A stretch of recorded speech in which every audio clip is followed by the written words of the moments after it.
But చాలా మంది ఇప్పుడు మీరు ఎలిమినేట్ అయిన బయటకు వచ్చేసారు, మీరు బాబుని చూసుకున్నారు, ఇంటర్వ్యూస్ ఇవన్నీ కామన్ జరిగిపోతున్నాయి కదా. మీ ఫ్యాన్స్ నుంచి కావచ్చు, బిగ్ బాస్ ఆడియన్స్ నుంచి వస్తూ ఉన్న ఒక ఏకైక గలం ఏంటంటే శేఖర్ అన్న మళ్ళీ పోతున్నారు, లోపలికి పోవాలని కోరుకుంటున్నాం. ఇవి వినిపిస్తూ ఉన్నాయి. మళ్ళీ రీఎంట్రీ అని కాల్ వస్తే శేఖర్ ఒపీనియన్ ఏంటి? వెళ్తా, కాకపోతే తిండి పెట్టి పని చేయించుకోండి అంతే. వాళ్ళకి కావాల్సింది పని కాదు కదా, కొట్లాటలు, తగాదాలు, తన్నుకోవడాలు అవన్నీ జరుగుతాయి. అవన్నీ కావాలంటే చేసుకోవచ్చు, కానీ పాయింట్ ఏంటంటే దానికి కావాల్సిన శక్తి ఉండాలి కదా మనిషికి. ఒకే ఒక వెజిటేరియన్ మొత్తంలో నేను ఒక్కడనే, అది ముందుగానే అనుకున్నా ఇట్ అదే జరుగుతుందనే నేను ఇవి కంపల్సరీ నాకు అని చెప్పాను. But they didn't care about it and I had to come back. ఒకవేళ కనుక నెక్స్ట్ టైం పిలిస్తే నేను గట్టిగా మాట్లాడుకొని వెళ్తాను. ఇప్పుడు మెత్తగా మాట్లాడారు, అప్పుడు గట్టిగా అప్పుడు నిజంగా గట్టిగా మాట్లాడతాను. రైట్. ఫస్ట్ వీక్ లో శేఖర్ భాష చాలా యాక్టివ్ గా ఉన్నారు, మంచి పంచులు, జోకులు, ఆ ప్రాసలన్నీ బాగా కలిపారు. బట్ సెకండ్ వీక్ లో ఆ కంటిన్యూషన్ అనేది అక్కడే పోయింది. ఫస్ట్ వీక్ క్లోజ్ అయింది, వాళ్ళు చూపించలేదు. ఓకే, ఎందుకు చూపించరు? వేదక్క కూడా సేమ్ అదే మాట్లాడుతుంది, మేము చాలా యాక్టివ్ ఉన్నాము, నన్ను వంట రూమ్ కే పరిమితం చేశారు, బట్ చూపించలేదు అని చెప్పి. వై, ఎందుకు మీ యాక్టివిటీస్ ఎందుకు హైడ్ లో పెట్టింది బిగ్ బాస్? అది మీరు బిగ్ బాస్ ని అడగాలి, ఆయనకి నచ్చలేదు. బేసికల్లీ ఆయనకి కావాల్సింది ఈ రొమాన్స్లు లేకపోతే గొడవలు ఇవన్నీ కావాలి. నువ్వేంట్రా బిగ్ బాస్ జబర్దస్త్ చేస్తున్నావు అని చెప్పి అనుకుని ఉంటాడు ఆయన.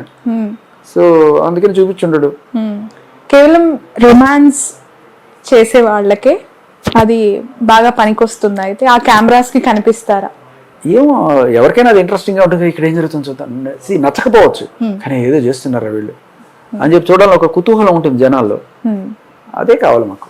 ఓకే, ఈ మధ్య ఈ 4-5 days నుంచి కూడా బిగ్ బాస్ చూస్తున్న వాళ్ళందరూ అసహించుకుంటున్న ఒక ఇన్సిడెంట్, మణికంఠ హగ్గింగ్ ఇష్యూ. ఆ హగ్స్ ఏంట్రా బాబు, అసలు ఎక్కడ లేని హగ్స్ అని చెప్పి కాస్త తగ్గిస్తే బాగుండు అని చెప్పి మాట్లాడుతున్నారు. మీరు చూస్తున్నారా బిగ్ బాస్? లేదు, బట్ మీరు చెప్పినవి కొంతమంది చూపిస్తున్నారు మీడియా మిత్రులు. నాకు నచ్చలేదు, అది నాకు నచ్చలేదు. మేబీ అంటే ఇంకొకటి, నీకు ఆ కల్చర్ యాక్సెప్టెన్స్ ఉండొచ్చు. నీ కల్చర్లో మేబీ నువ్వు యుఎస్లో ఉండడం వల్ల నీకు అది ఓకే అనిపించవచ్చు, కానీ అవతల వాళ్ళు ఎప్పుడైతే నాట్ ఓకే అన్నప్పుడు కూడా నువ్వు చేస్తావే అది తప్పు. If they are not comfortable, don't do it. And ఇక్కడ పాయింట్ ఏంటంటే ఇక్కడ ఆడియన్స్ కూడా కంఫర్టబుల్ గా లేరు. అవును, అదే పాయింట్. బాగా ట్రోల్ అవుతుంది ఈ హగ్గింగ్స్. సరే, హగ్గింగ్ చేసుకోవాలి, చేసుకునే వాళ్ళకి ఇష్టం ఉందా, ఎదుటి వ్యక్తులకు ఇష్టం ఉందా లేదా అనేది కూడా చూడకుండా కేవలం అదే పనిగా చేయటము అనేది అది ఎంతవరకు యాక్సెప్టబుల్ అనేది కూడా ఒక క్వశ్చన్ మార్క్. అండ్ ఇంకొకటి, హౌస్ లో ఒక్క క్షణం కూడా అర్హత లేని వ్యక్తి ఎవరైనా ఉన్నారంటే అది ఎవరు? అట్లా ఏం లేదండి, అందరూ మంచి ప్లేయర్స్. బట్ లీస్ట్ చెప్పాలంటే సోనియా. ఓకే, ఎందుకు శేఖర్ భాషకి సోనియా నచ్చలేదు? తప్పుని రైట్ అని వాదిస్తూ అవతల వాళ్ళని క్యారెక్టర్ అసాసినేషన్ చేయడానికి ట్రై చేస్తే నాకు నచ్చలేదు.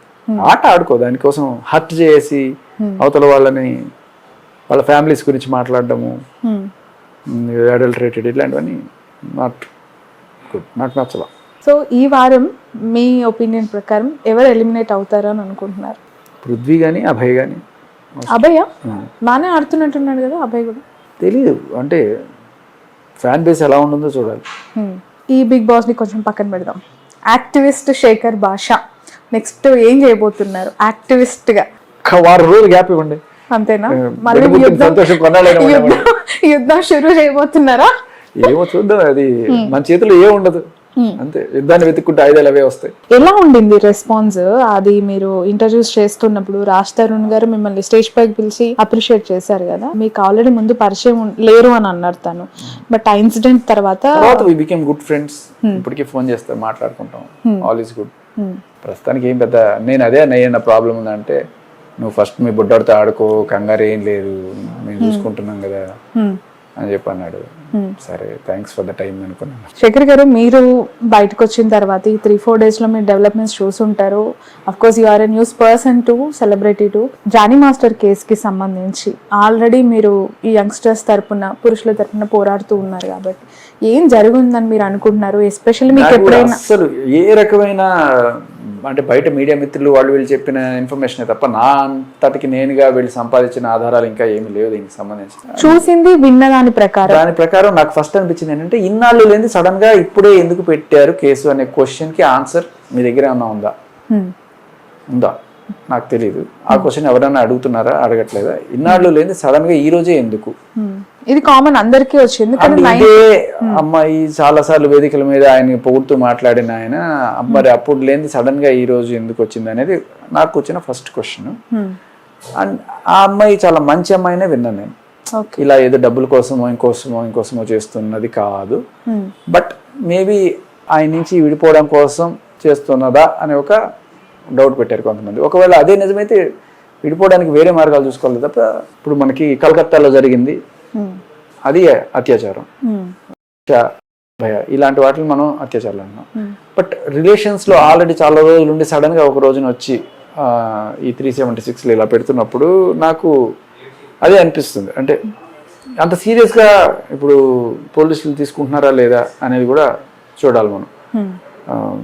అంటే ఎప్పుడన్నా పోలీస్ స్టేషన్కి వెళ్ళి కొంతమంది కేసులు పెట్టడానికి వెళ్ళినప్పుడు, చూడమ్మా ఇలా రాస్తే కంప్లైంట్ వర్కౌట్ అవ్వదు, ఇలా రాయాలి, ఈ సెక్షన్స్ పడాలి, ఈ సెక్షన్స్ పడితే గట్టిగా భయం ఉంటుంది వాళ్ళకి అని చెప్తుంటారు. Which is not fair. అంటే ఇన్ కేసు అని చెప్పట్లేదు నేను, మామూలుగా ఒకవేళ జరుగుంటే ఇప్పుడు నేను ఏడిపించాడని కేసు పెట్టు, టీజ్ చేస్తే టీజ్ చేశాడని కేసు పెట్టు, అప్పెగ్గొట్టాడంటే అప్పెగ్గొట్టాడని కేసు పెట్టు, నాకు లేకపోతే నేను కొట్టాడనే కేసు పెట్టు. బట్ కొట్టాడు కాబట్టి, లేకపోతే అప్పు వేసుకున్నాడు ఇవ్వలేదు కాబట్టి, లేకపోతే ఏదన్నా 4 ఫోటోలు ఏవో ఉన్నాయి పాతకు సంబంధించి అవి పెట్టి, ఇలాంటివి ఈ కేసు అని కాదు, మామూలుగా కొన్ని చోట్ల మనం చూస్తుంటాం. ఆ సాంప్రదాయానికి ఫస్ట్ ఆఫ్ ఆల్ పోలీసులైనా లేకపోతే ఎవరైనా సరే చర్మగీతం పాడాలి. ఇది ఏంటో నాకు తెలీదు, చెక్ చేసి కానీ నేను మీకు డీటెయిల్స్. ఎప్పుడైనా కలిసారా మీరు గతంలో జానీ మాస్టర్? ఇప్పటి వరకు ఎప్పుడు ఎప్పుడైనా అప్పుడప్పుడు ఇంటర్వ్యూలో కలిసి నేను ఎప్పుడు అసలు కలవలేదు. బట్ ఇది చూస్తూ ఉన్నప్పుడు చాలా మందికి ఇది ఒక ఫేమస్ సెలబ్రిటీ స్టేటస్ ఉన్న వాళ్ళని డిఫేమ్ చేయడానికి ఈ అమ్మాయి ఇలా చేస్తుంది, యాక్సిడెంటల్ గా ఇన్ని ఇయర్స్ ట్రావెల్ తర్వాత ఇప్పుడు ఎందుకు కేసు పెట్టింది, కామన్ మీరు అడిగిన ప్రశ్నే అందరూ అడుగుతున్నారు. బట్ టాలీవుడ్ పెద్దలు కొంతమంది ఆయనకు సపోర్ట్ చేస్తున్నారు. డీలో ఏమైనా పార్టిసిపేట్ చేశారా? ఆ అమ్మాయి డీలో కూడా డీలో ఫేమ్ అయ్యి ఇప్పుడు డీఫేమ్ చేస్తున్నారు.